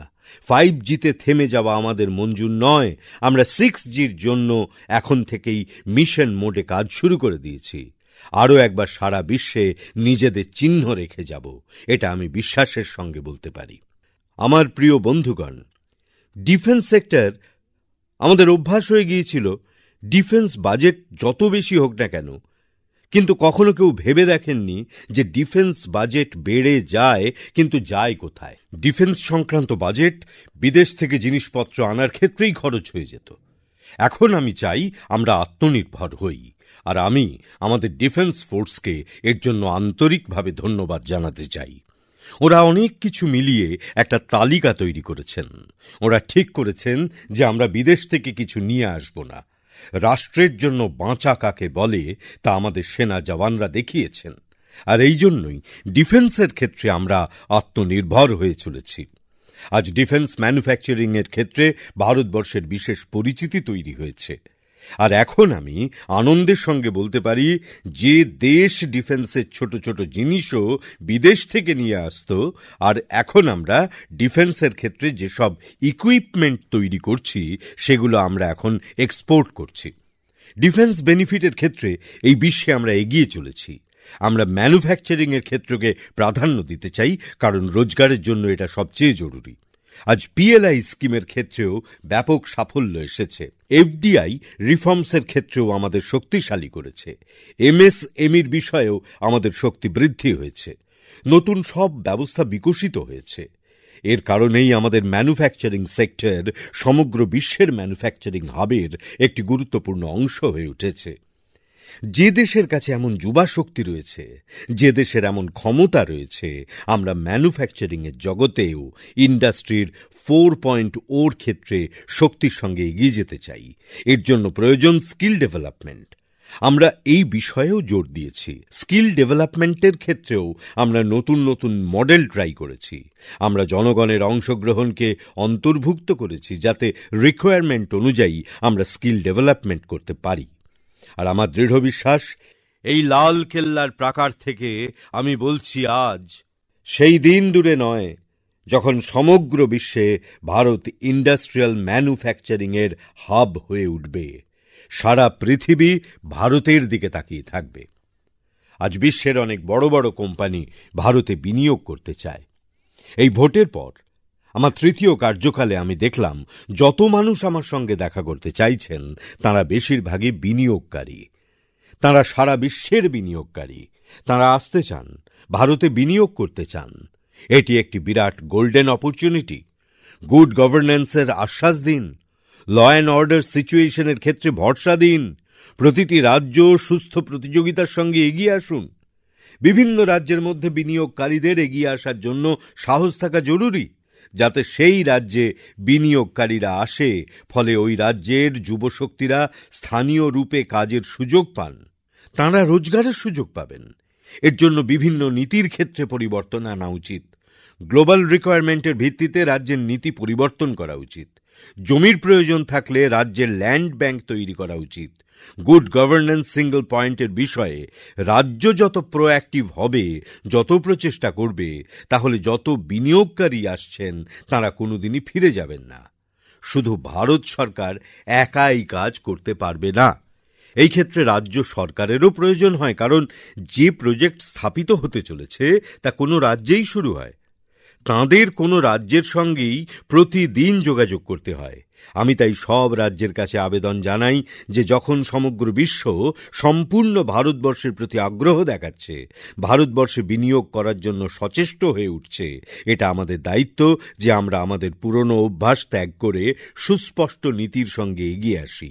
এতে যে ফলাফল রাজ্যে দেখা যাবে, তাতে আপনাদের রাজ্য আলোকিত হবে। আমি আপনাদের এই আশ্বাস দিচ্ছি। বন্ধুরা, ভারতবর্ষ যেন তার নিজের বেস্ট কোয়ালিটির জন্য পরিচিত হয়, এটা খুবই জরুরি। এখন সমগ্র বিশ্বের জন্য আমাদের ডিজাইন অফ ইন্ডিয়া, অর্থাৎ ডিজাইন ইন ইন্ডিয়া, এই বিষয়ে শক্তি বৃদ্ধি করতে হবে। আমাদের চেষ্টা করতে হবে যাতে ইন্ডিয়ান স্ট্যান্ডার্ড ইন্টারন্যাশনাল স্ট্যান্ডার্ড হয়ে ওঠে। ইন্ডিয়ান স্ট্যান্ডার্ড ইন্টারন্যাশনাল স্ট্যান্ডার্ড হয়ে উঠলে আমাদের প্রত্যেকটি জিনিসের ক্ষেত্রে বিশেষত্বের তকমা লেগে যাবে, আর এটা আমাদের প্রোডাকশনের কোয়ালিটির উপরে নির্ভর করবে, আমাদের পরিষেবার কোয়ালিটির উপর নির্ভর করবে, আমাদের অ্যাপ্রোচের কোয়ালিটির উপর নির্ভর করবে। আর এর জন্য আমাদের কোয়ালিটির বিষয়ে বিশেষ নজর দিয়ে এগিয়ে যেতে হবে। আমাদের কাছে ট্যালেন্ট রয়েছে। ডিজাইনের ক্ষেত্রে আমরা এই পৃথিবীকে অনেক কিছু নতুন দিতে পারি। ডিজাইন ইন ইন্ডিয়া, এই আহ্বানকে মাথায় রেখে আমাদের এগিয়ে যেতে হবে। Design in India and design for the world, এই স্বপ্ন নিয়ে আমাদের এগোতে হবে। আমি দেখছি যে গেমিং এর ক্ষেত্রে একটি বিরাট মার্কেট তৈরি হয়েছে, কিন্তু আজও গেমিং এর ক্ষেত্রে যাদের প্রভাব রয়েছে, বিশেষ করে এই গেম তৈরি করেন যাঁরা, তাঁরা মূলত বিদেশ থেকেই রোজগার করেন। ভারতের কাছে বিরাট ঐতিহ্য রয়েছে। গেম তৈরির ক্ষেত্রে আমরা অনেক ট্যালেন্ট নিয়ে আসতে পারি। বিশ্বের অনেক শিশুদের আমরা এই গেম তৈরির ক্ষেত্রে আকৃষ্ট করতে পারি। আমি চাই ভারতের যুবশক্তি, ভারতের ভবিষ্যৎ প্রজন্ম, ভারতের আইটি প্রফেশনালস, ভারতের এআই এর প্রফেশনালস এই গেমিং এর জগৎকে লিড করুক। খেলার জন্য নয়, গেমিং এর ক্ষেত্রে সারা বিশ্বে আমাদের তৈরি প্রোডাক্ট যেন পৌঁছে যায়। সারা পৃথিবীতে আমাদের অ্যানিমেটরসরা কাজ করতে পারেন। অ্যানিমেশনের পৃথিবীতে আমরা বিশেষ ছাপ ফেলতে পারি। আমরা সেই দিশায় কাজ করতে পারি।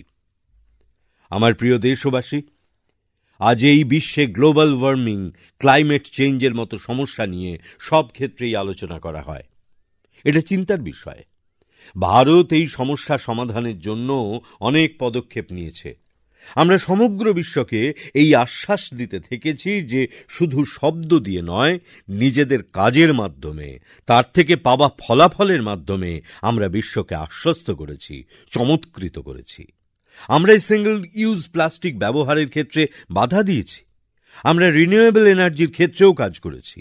আমরা রিনিউয়েবল এনার্জির বিষয়ে শক্তি বৃদ্ধি করেছি। আগামী কয়েক বছরের মধ্যে আমরা লেড জিরো ভবিষ্যতের দিকে এগিয়ে চলেছি। আমার মনে আছে, প্যারিসের অধিবেশনে যেসব দেশ নিজেদের নির্দিষ্ট লক্ষ্য নির্ধারণ করেছিল, আজ আমি এই লালকেল্লার প্রাকার থেকে দেশবাসীর শক্তির কথা সারা পৃথিবীকে বলতে চাই। জি20র বাকি দেশগুলো যা করতে পারেনি, আমাদের দেশের নাগরিকরা তাই করে দেখিয়েছেন। আমার দেশবাসীরা করে দেখিয়েছেন, ভারতবর্ষ করে দেখিয়েছে। প্যারিসের অধিবেশনে যে লক্ষ্যমাত্রা আমরা নির্ধারণ করেছিলাম, সেই লক্ষ্যমাত্রা সময়ের আগে ছুঁয়ে ফেলার মতো ক্ষমতা জি20র দেশগুলোর মধ্যে যে দেখিয়েছে, তা একমাত্র আমাদের এই হিন্দুস্তান, একমাত্র আমাদের ভারতবর্ষ। বন্ধুরা, এর জন্য আমি গর্ব অনুভব করি। এভাবেই রিনিউয়েবল এনার্জির ক্ষেত্রে আমরা টার্গেট পূর্ণ করেছি। আমরা 2030-এর মধ্যে রিনিউয়েবল এনার্জির লক্ষ্যমাত্রাকে 500 গিগাওয়াট পর্যন্ত নিয়ে যাওয়ার চেষ্টা করছি। আপনারা কল্পনা করতে পারেন এটা কত বড় লক্ষ্য? বিশ্বের বাকি দেশের লোকেরা যখন এই 500 গিগাওয়াট শব্দটি শুনে আমার দিকে আশ্চর্য হয়ে তাকিয়ে থাকেন, কিন্তু আজ আমি দেশবাসীকে বিশ্বাসের সঙ্গে জানাতে চাই যে এই লক্ষ্যমাত্রাও আমরা পূর্ণ করেই ছাড়ব। এটা সমগ্র মানবজাতির সেবা, এটা আমাদের ভবিষ্যতের জন্য সেবা, এটা আমাদের ছোট ছোট শিশুদের উজ্জ্বল ভবিষ্যতের জন্য পরিষেবার নিশ্চয়তা দেবে। 2030-এর মধ্যে আমাদের রেলওয়ে ব্যবস্থার ক্ষেত্রে নেট জিরো এমিশনের লক্ষ্যমাত্রা রেখে এগিয়ে চলেছি। এই ক্ষেত্রে প্রধানমন্ত্রী মুফত বিজলি যোজনা বিশেষ শক্তি প্রদান করছে। আর এই পরিবর্তনের ফল আমাদের দেশের সাধারণ বর্গের মানুষদের প্রভাবিত করবে। বিশেষ করে আমাদের মধ্যবিত্তদের বিশেষ প্রভাবিত করবে, যখন তাদের বিদ্যুতের বিলে বিশেষ ছাড় পাওয়া যাবে। ইলেকট্রিক ভেহিকলের চাহিদা বেড়ে চলেছে। প্রধানমন্ত্রী সূর্যঘর যোজনার মাধ্যমে কেউ যদি সৌর বিদ্যুৎ তৈরি করেন, তাহলে তিনি তাঁর গাড়ি চালানোর খরচও কম করতে পারেন। বন্ধুরা, আমরা গ্রিন হাইড্রোজেন মিশনকে লক্ষ্য হিসেবে রেখে একটি গ্লোবাল হাব হয়ে উঠতে চাই। অত্যন্ত দ্রুততার সঙ্গে নীতি তৈরি হয়েছে, অত্যন্ত দ্রুততার সঙ্গে সেটার প্রয়োগের কাজ চলছে। আর ভারত গ্রিন হাইড্রোজেন এক নতুন শক্তি ব্যবস্থার অভিমুখে যেতে চাই আমরা। আর এই যে সব প্রয়াস চলছে, জলবায়ুর চিন্তা তো অবশ্যই রয়েছে, বিশ্ব উষ্ণায়নের উদ্বেগ রয়েছে, কিন্তু এর মধ্যেই গ্রিন জবের বিরাট বড় সম্ভাবনা রয়েছে। আর এই জন্যই আগামী সময় পর্বে গ্রিন জবের গুরুত্ব বেড়ে যাচ্ছে। সেটাকে সবার আগে দখল করার জন্য, আমার দেশের নবযুবকদের সুযোগ দেওয়ার জন্য, গ্রিন জবের জন্য অনেক বড় এক ক্ষেত্রের মর্যাদা বৃদ্ধি করা হচ্ছে। আমার প্রিয় দেশবাসী, আজ আমাদের সঙ্গে এই তেরঙ্গা পতাকার নিচে সেই সব নবযুবকরা বসে আছেন যারা অলিম্পিক্সের দুনিয়ায় ভারতের বিজয় পতাকা উড্ডীন করেছে। সমাগত সব অ্যাথলিটদের, দেশের সব খেলোয়াড়দের আমি 140 কোটি দেশবাসীর পক্ষ থেকে অভিনন্দন জানাই। আর আমরা নতুন স্বপ্ন, নতুন সংকল্প, নিবিড় পুরস্কার নিয়ে নতুন লক্ষ্য অর্জনে এগিয়ে যাব। এই বিশ্বাসের সঙ্গেই তাঁদের শুভ কামনা জানাই। আগামী কয়েকদিনের মধ্যে ভারতের বিরাট বড় দল প্যারালিম্পিক্সে অংশগ্রহণের জন্য প্যারিস রওনা হবে। আমি আমার সব প্যারালিম্পিক খেলোয়াড়দের অনেক অনেক অভিনন্দন জানাই। বন্ধুরা, ভারত জি20 সংগঠিত করেছে, ভারতের অনেক শহরে সংগঠিত করেছে, 200রও বেশি ইভেন্ট করেছে। গোটা বিশ্বেও জি20র এত বড় আয়োজন, এত বড় কর্মসূচি কখনো দেখা যায়নি। এইবার হয়েছে। এটা একটা ব্যাপার প্রতিষ্ঠা করেছে যে বিশাল থেকে বিশালতর কর্মসূচি রূপায়ণের ক্ষমতা আছে ভারতের। যে কোনো রকম আতিথেয়তার সামর্থ্য ভারতে সবথেকে বেশি রয়েছে। যদি এটা প্রতিষ্ঠিত হয়ে থাকে তবে বন্ধুরা, ভারতের স্বপ্ন 2036 সালে যে অলিম্পিক অনুষ্ঠিত হবে সেটা আমার ভারতের মাটিতে হোক। এর জন্য আমরা প্রস্তুতি নিচ্ছি, এর জন্য আমরা এগিয়ে চলেছি। বন্ধুরা, সমাজের প্রান্তিক অবস্থানে যেসব মানুষ আছেন, এটা আমাদের সামাজিক দায়িত্ব। যদি ভুল করেও তাঁরা পিছিয়ে থাকেন তবে সেটা আমাদের এগিয়ে যাওয়ার গতিকে কমিয়ে দেয়। আর এর জন্য আমরা সামনে এগিয়ে চলতে চাইলেও সফলতা তখনই আসে যখন পিছিয়ে পড়া মানুষদের এগিয়ে নিয়ে আসা হয়। আর এই কারণে আমাদের সবারই দায়িত্ব আমাদের সমাজের যেসব অংশ আজও পিছিয়ে রয়েছে, যে সমাজ পিছিয়ে রয়েছে, যে মানুষজন পিছিয়ে রয়েছে, আমাদের ক্ষুদ্র কৃষক হন, জঙ্গলে বসবাস আদিবাসী ভাই বোনেরা হন, আমাদের মজদুর হন, আমাদের শ্রমিক সাথী হন, কায়িক পরিশ্রম করা আমাদের মানুষজন হন, এদের সবাইকে সামনে আনার জন্য, আমাদের স্তরে আনার জন্য পূর্ণ প্রয়াস করা দরকার। তবে এখন এ কাজের গতি বাড়ছে। এখন আর দীর্ঘ সময় ধরে এ কাজ করার প্রয়োজন হবে না। তারা আমাদের কাছে চলে আসবেন, আমাদের সমান স্তরে উঠে আসবেন। আমাদের শক্তি অনেক বেড়ে যাবে। খুব সংবেদনশীল হয়ে আমাদের এই কাজ করতে হবে। আর এর জন্য বড় একটা সুযোগ আসছে। আমি মনে করি যে সংবেদনশীলতার দৃষ্টিকোণ থেকে এর তুলনায় বড় সুযোগ আর হয় না। আমরা জানি 1857 স্বাধীনতা সংগ্রামের আগেও ইংরেজদের নাকাল করা আমাদের দেশের এক আদিবাসী যুবক ছিলেন। 20-22 বছর বয়সে সে ইংরেজদের হয়রান করে দিয়েছিল, যাকে আজ সবাই ভগবান বিরসা মুন্ডা রূপে পুজো করে। ভগবান বিরসা মুন্ডার 150তম জন্মজয়ন্তী আসছে। এটা আমাদের সবার জন্য প্রেরণার কারণ হয়ে উঠুক। সমাজের প্রতি, দেশের প্রতি ক্ষুদ্র থেকে ক্ষুদ্রতর ব্যক্তি কতটা আবেগ রাখেন তার দৃষ্টান্ত ভগবান বিরসা মুন্ডার তুলনায় আর কে হতে পারেন। আসুন, আমরা যখন ভগবান বিরসা মুন্ডার 150তম জন্মজয়ন্তী উদযাপন করব, তখন আমাদের সংবেদনশীলতার তীব্রতা বাড়ুক, সমাজের প্রতি আমাদের সমবেদনা বাড়ুক। আমরা সমাজের প্রত্যেক ব্যক্তিকে, গরিবকে, পিছিয়ে পড়া মানুষকে, আদিবাসীকে, প্রত্যেককে আমরা নিজেদের সঙ্গে নিয়ে চলব। এই সংকল্প নিয়ে এগোতে হবে। আমার প্রিয় দেশবাসী, আমরা সংকল্পের সঙ্গে এগিয়ে তো চলেছি, অনেক দূর এগিয়ে চলেছি, কিন্তু এটাও সত্য এমনও কিছু মানুষ আছেন যারা অগ্রগতি সহ্য করতে পারেন না। কিছু মানুষ আছেন যারা ভারতের ভালো ভাবতে পারেন না। যতক্ষণ নিজের ভালো না হচ্ছে ততক্ষণ তাদের অন্য কারো ভালো পছন্দ হয় না। এমন বিকৃত মানসিকতায় পূর্ণ মানুষের কমতি নেই। দেশকে এই সব মানুষদের থেকে সুরক্ষিত থাকতে হবে। তারা নিরাশার গর্ভে ডুবে থাকা মানুষ, এমন হীন ভাবনায় ডুবে থাকা মানুষ, যখন তাদের কোলে বিকৃতি লালিত হয় তখন তারা বিনাশের কারণ হয়ে ওঠেন, সর্বনাশের কারণ হয়ে ওঠেন, ধ্বংসাত্মক পথ অবলম্বন করেন। আর তখন দেশের এত বড় ক্ষতি হয় যার পূরণ করতে আমাদের নতুন করে পরিশ্রম করতে হয়। এই জন্য ছড়িয়ে ছিটিয়ে থাকা এমন নৈরাশ্যের আধার যারা, তারা কেবল নিরাশাই ছড়াচ্ছেন না, তাঁদের কোলে বিকৃতির লালন পালন হচ্ছে। এই বিকৃতি বিনাশের, সর্বনাশের স্বপ্ন দেখছে, বিদ্রূপের সঙ্গে যুক্ত করার চেষ্টায় আছে। দেশকে এটা বুঝতে হবে। কিন্তু আমি দেশবাসীর উদ্দেশ্যে বলতে চাই যে আমরা আমাদের সদিচ্ছায়, আমাদের আত্মমর্যাদায়, দেশের মানুষের প্রতি আমাদের সমর্পণের মাধ্যমে গোটা পরিস্থিতির প্রতিকূলতা সত্ত্বেও, উল্টো পথে যাওয়া মানুষের উপস্থিতি সত্ত্বেও দৃঢ়চিত্তে দেশকে এগিয়ে নিয়ে যাওয়ার আমাদের সংকল্প থেকে কখনোই পিছিয়ে আসব না, এই প্রতিশ্রুতি দিচ্ছি আমি। বন্ধুরা, চ্যালেঞ্জ রয়েছে, অগণিত চ্যালেঞ্জ রয়েছে। চ্যালেঞ্জ রয়েছে অভ্যন্তরেও, চ্যালেঞ্জ রয়েছে বাইরেও। আর আমরা যত শক্তিশালী হব, যত আমাদের নিষ্ঠা বাড়বে, চ্যালেঞ্জও তত বাড়তে থাকবে। বাইরের চ্যালেঞ্জ আরও বাড়বে, আর তার আন্দাজ ভালোই আছে আমার। কিন্তু আমি এমন সব শক্তিকে বলতে চাই, ভারতের উন্নয়ন কারো জন্য সংকট বয়ে আনে না। আমরা সমৃদ্ধ, তবুও আমরা বিশ্বকে যুদ্ধের ক্ষেত্রে টেনে আনিনি। আমরা বুদ্ধের দেশ, যুদ্ধ আমাদের পথ নয়। আর এই জন্য ভারতের অগ্রগতিতে বিশ্ব যেন উদ্বিগ্ন না হয়। আমি বিশ্ববাসীকে আশ্বস্ত করতে চাই যে আপনারা ভারতের সংস্কার সমূহকে বুঝুন, ভারতের হাজার হাজার বছরের ইতিহাসকে বুঝুন। আপনারা আমাদের জন্য সংকট আনবেন না, আপনারা ওই সব অশুভ নীতির সঙ্গে যুক্ত হবেন না, যার ফলে গোটা মানবজাতির কল্যাণ করার সামর্থ্য আছে যে ভূমির, সেই ভূমিকে বেশি পরিশ্রম করতে হয়।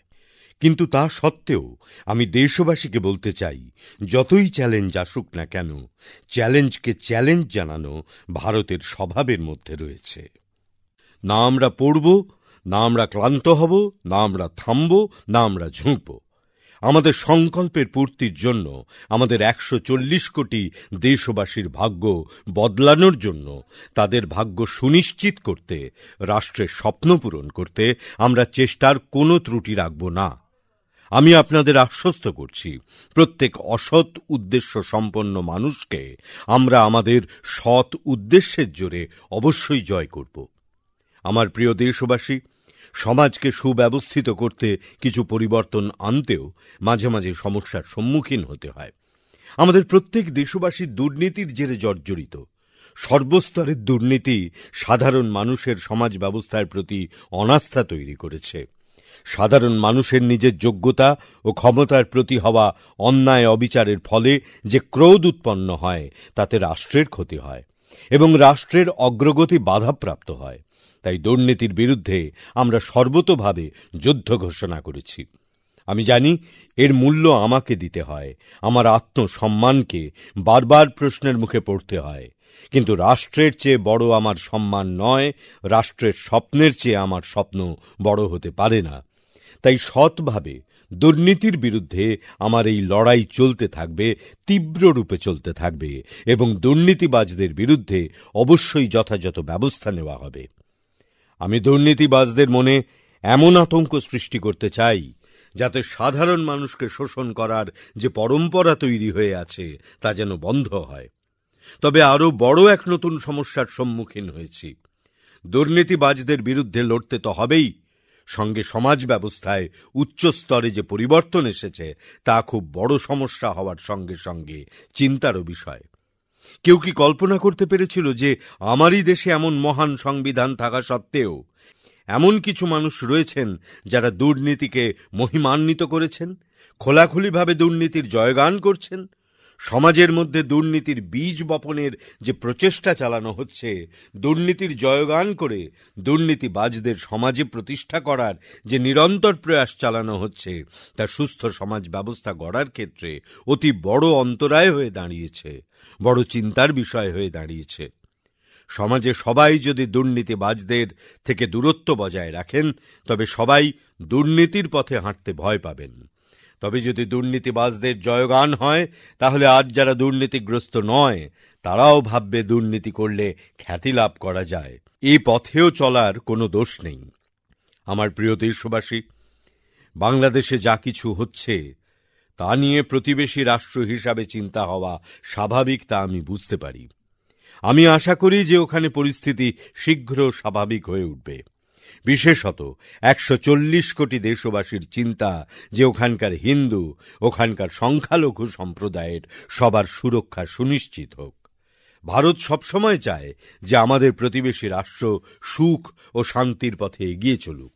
শান্তির প্রতি আমাদের কমিটমেন্ট রয়েছে, আমাদের মূল্যবোধ রয়েছে।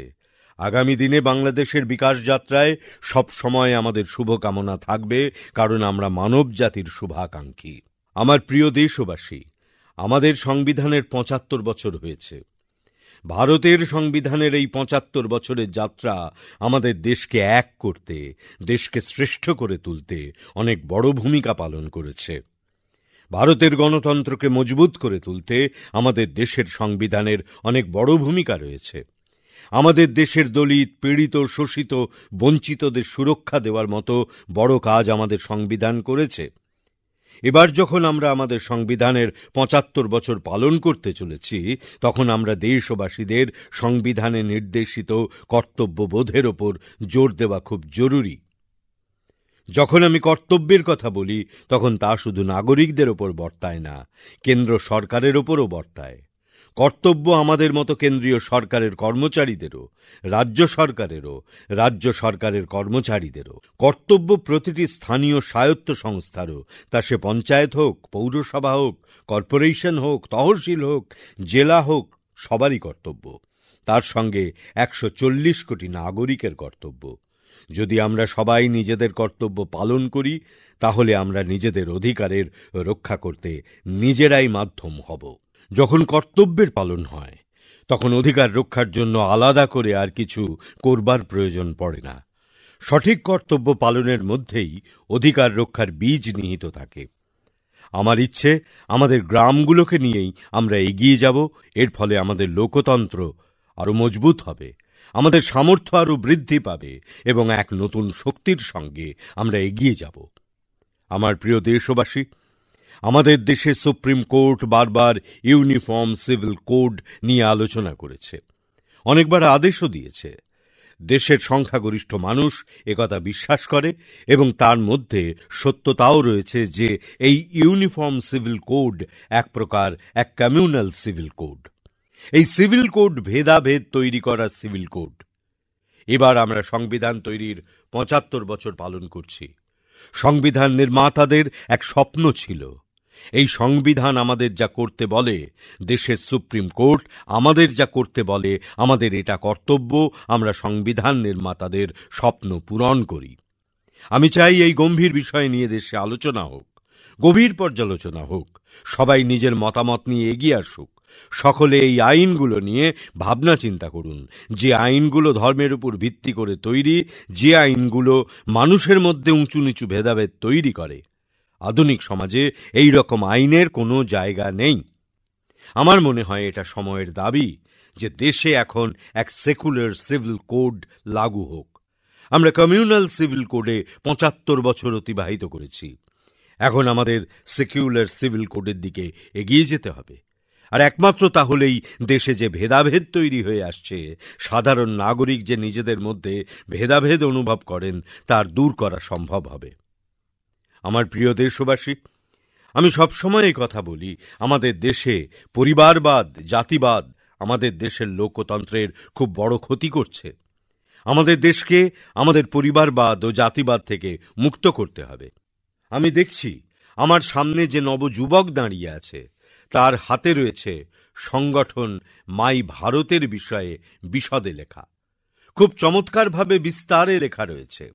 মাই ভারত এই সংগঠনটার অনেকগুলি মিশন রয়েছে। তার মধ্যে একটি মিশন হলো, আমরা দেশে রাজনীতিতে জনপ্রতিনিধি রূপে ১ লাখ এমন নবযুবকদের নিয়ে আসি, যাদের পরিবারে কেউ কখনো রাজনীতির সঙ্গে যুক্ত ছিল না, যাদের মা, বাবা, ভাই, বোন, কাকা, কাকিমা, মামা, মামি কেউ কোনোদিন কখনো রাজনীতির সঙ্গে কোনোভাবে যুক্ত ছিল না। এরকম ১ লক্ষ নবযুবককে ফ্রেশ ব্লাড রাজনীতিতে আনার ইচ্ছে আছে। তারা যে কোনো পর্যায়ে রাজনীতিতে আসতে পারেন। গ্রাম পঞ্চায়েত হোক, নগরপালিকা হোক, জেলা পরিষদ হোক, বিধানসভা হোক বা লোকসভা হোক, এরকম ১ লক্ষ তরুণ নবযুবক রাজনীতিতে আসুক, যাদের কোনো রকম পূর্ব রাজনৈতিক ব্যাকগ্রাউন্ড নেই। আমি চাই এরা রাজনীতিতে আসুক, যাতে জাতিবাদ ও পরিবারবাদ থেকে আমরা মুক্ত হতে পারি, আমাদের গণতন্ত্র আরো শক্তিশালী হতে পারে। জরুরি নয় যে এরা একটি দলে আসবে, তাদের যে দল পছন্দ তারা সেই রাজনৈতিক দলেই যোগদান করুক। সেই রাজনৈতিক দল থেকে সে জনপ্রতিনিধি হয়ে এগিয়ে আসুক। আমাদের দেশ দেখুক ১ লক্ষ এরকম তরতাজা নবযুবক, ফ্রেশ ব্লাড যখন রাজনীতিতে আসবে, তখনই রাজনীতির পুরনো ভাবধারা পাল্টাবে। রাজনীতিতে পরিবারবাদ থেকে আমরা মুক্ত হব, আমাদের গণতন্ত্র আরো সমৃদ্ধ হবে। এই জন্য আমাদের এই দিকে আরো এগিয়ে যেতে হবে। বারবার ভোট হওয়া আমাদের দেশের প্রগতির পথে এক অন্তরায়, আমাদের দেশের প্রগতির গতিরোধ করছে। আজকাল যে কোনো প্রকল্পকে কোনো না কোনো ভোটের সঙ্গে জুড়ে দেওয়া খুব সহজ, কারণ দেশের কোথাও না কোথাও প্রতি ৩ মাসে ৬ মাসে ভোট অবশ্যই হচ্ছে। নতুন যে কোনো প্রকল্প আনলেই মিডিয়া কথা বলতে শুরু করে যে ভোট এসেছে তাই এরকম করা হচ্ছে, ভোট এসেছে তাই অমুক প্রকল্প আনা হয়েছে। প্রত্যেকটা কাজকে নির্বাচনের রং দেওয়া হয়েছে।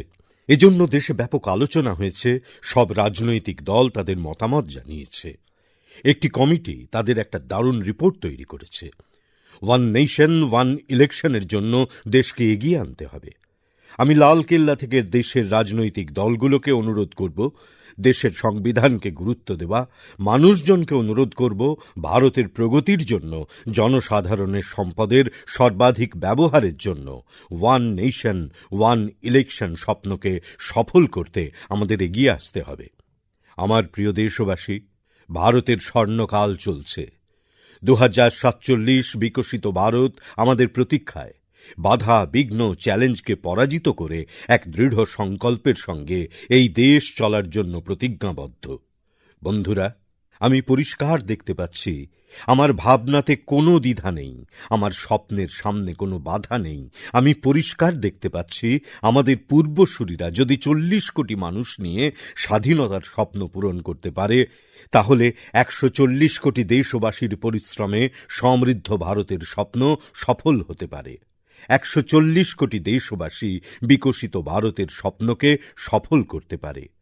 আর আমি আগেও বলেছিলাম যে আমার তৃতীয় দফায় আমার দেশ বিশ্বের তৃতীয় আর্থিক শক্তি তো হবেই। আমি 3 গুণ বেশি কাজ করব, 3 গুণ উৎসাহের সঙ্গে কাজ করব, 3 গুণ ব্যাপকতার সঙ্গে কাজ করব, যাতে করে দেশকে নিয়ে যে স্বপ্ন দেখছি তা তাড়াতাড়ি পূর্ণ হবে। আমার সব মুহূর্তই দেশের জন্য, আমার সমগ্র সত্তা মা ভারতীর জন্য।